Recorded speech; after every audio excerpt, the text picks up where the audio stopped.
vopnaburður á Íslandi að aukast og sérstaklega hjá ungum strákum og þarf að fara í það að hækka sektir tífalt fyrir vopnalega brot.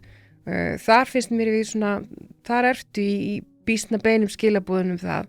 Þetta sannarlega ekki hegðun sem álitin verið í lagi og þetta sannarlega brot þegar að kerfið segir allt í einu við ætlum að tífalda. En stóra verkefni þar finnst mér líka vera bara af hverju eru ungi strákar að tala þannig búandi á Íslandi að þau þurfa að ganga með hníf.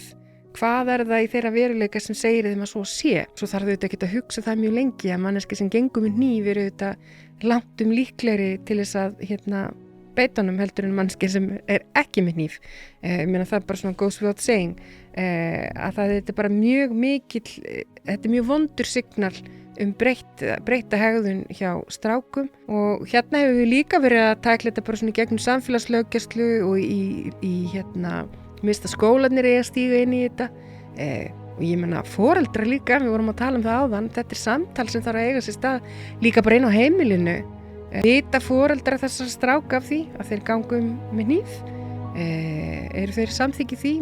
Maður einhvern veginn vill trúa því að svo sé ekki. Þannig að með þetta, ungir strákar sem gangum með hníf, þá finnst kannski eiga við að sama öll brot, að þú þarft að nálgast þetta úr ólíkum áttum og helst úr öllum áttum, í gegnum forvarnir. Við viljum ná þessari tölu niður, við viljum þetta ekki vopnaburð í okkar samfélagi. Hnífar eru stórhættulegur í þessu samhengi. Við viljum vera skýr það að þetta framkalla viðbrögð hjá lögreglu. Við viljum vera skýr það að ungur strákur sem tekin með hníf verði þá strax sektaður. Ég ekki þeirra skoðunar refsipólitík séð að unglingsstrákur sem gengur með hníf hann að fara lóðbeint inn í fangelsi. Það held ég sé ekki mikill samfélagslegur ávinningur í því.